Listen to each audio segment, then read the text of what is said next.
Senador! Black Rider! Baba mo ang baril mo.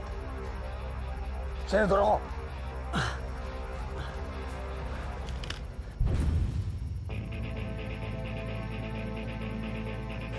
Hindi niyo ako kalaban dito! Kakampi niyo ako! Kakampi. Hoy! Bilisan niyo! Bilis! Elias! Anong ginagawa mo dito? Yan si Black Rider.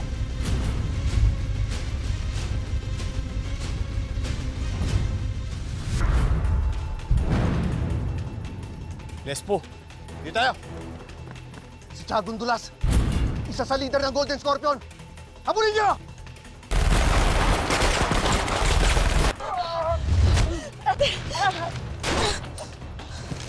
Mali! Bitang mo nga yan! Bitang mo yan! Kung hindi dahil sa akin, patay ka na ngayon, di ba? Pasalamat ka.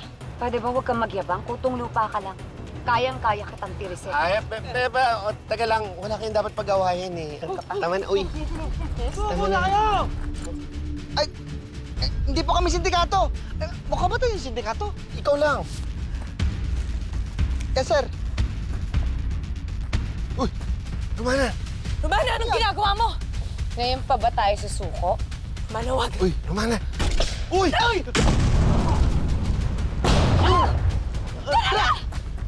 Hindi ako miyembro ng sindikato. At alam mong kalaban ko sila Paing. Dahil silang pumatay sa mag-ina mo. Naghiganti ka bilang si Black Rider. Marami akong dapat ipaliwanag sa'yo, brother. Pero hindi pa to ang tamang panahon. Sa ngayon, kailangan mo magtiwala sa akin.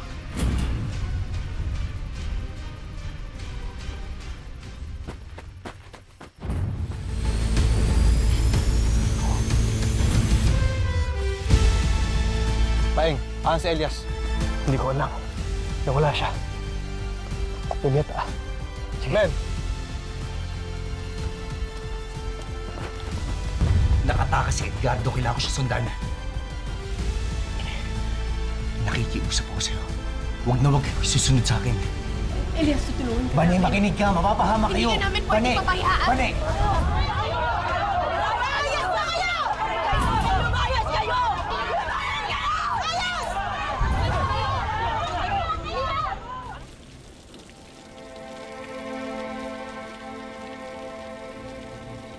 Ngayong itinakwil na rin ako ng buong palangga.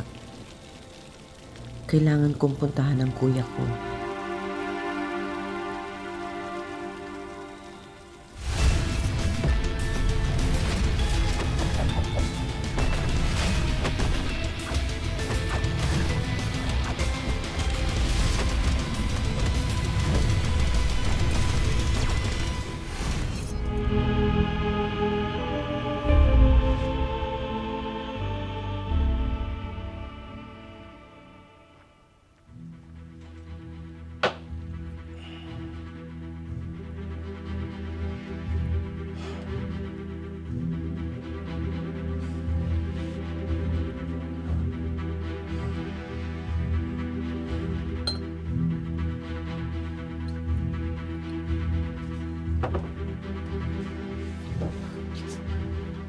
Chong, ano po?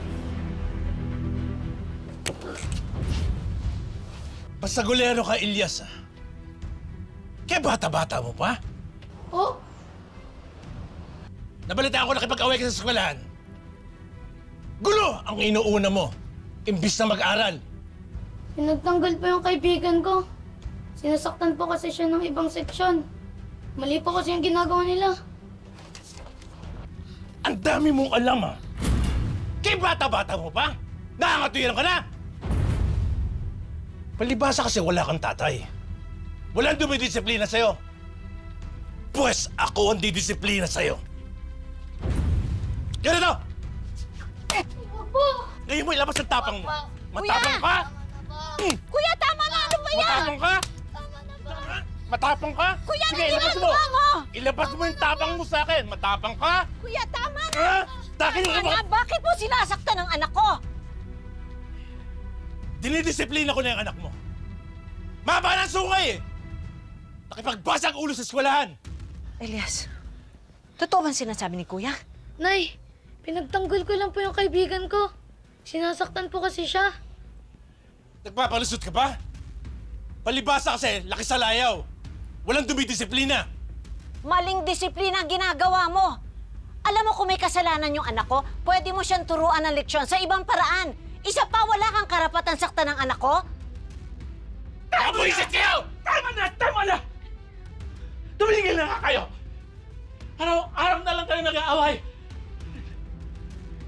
Patayan na lang kaya kayo. Tay! Tay! Tay, upo muna. Kumuha ka ng tubig. Tay, tama na. Hindi na po kayong gamot. Tay, dali lang. Dali lang. Tay. Salamat, anak.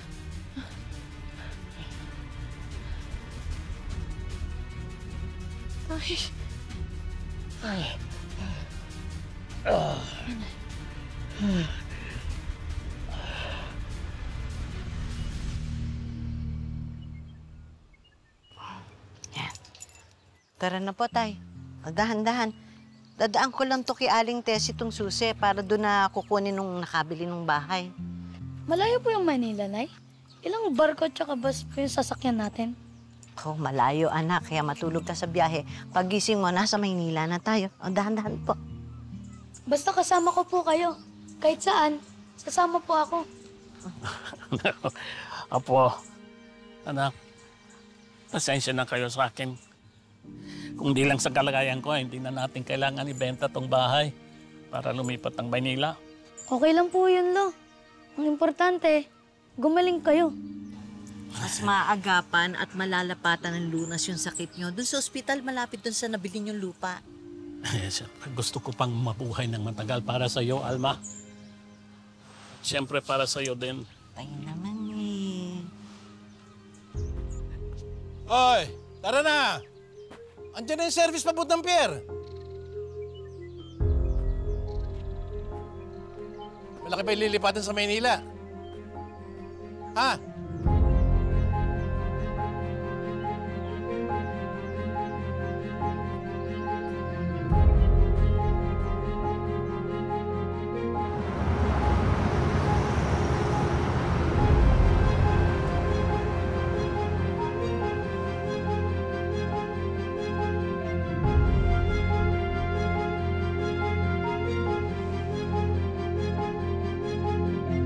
Tay, ha, sabi ng doktor, hindi pwedeng pumalyas pag inom ng gamot. Salamat, anak. Iniwan mo pa yung trabaho mo sa Cebu para samahan lang ako magpagamot. Sige na, inumin mo. Kumusta ang school mo? Ayos lang po. Kaso, wala po ako masyadong kaibigan. Bale, makakapag-adjust din tayo dito sa Maynila. Ang importante, gumaling ang lolo mo, ha? Ala, pare. Dito tayo sa bahay ko. Dito natin ituloy yung inuman natin. Ha? Doon kayo. Sige na. Ah. Yan, Kuya, wala. sino sila?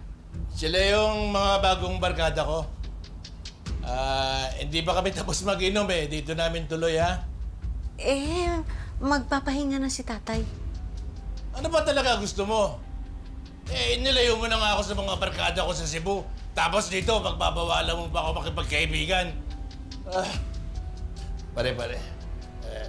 Huwag niyo nang pansinin tong kapatid ko, ha?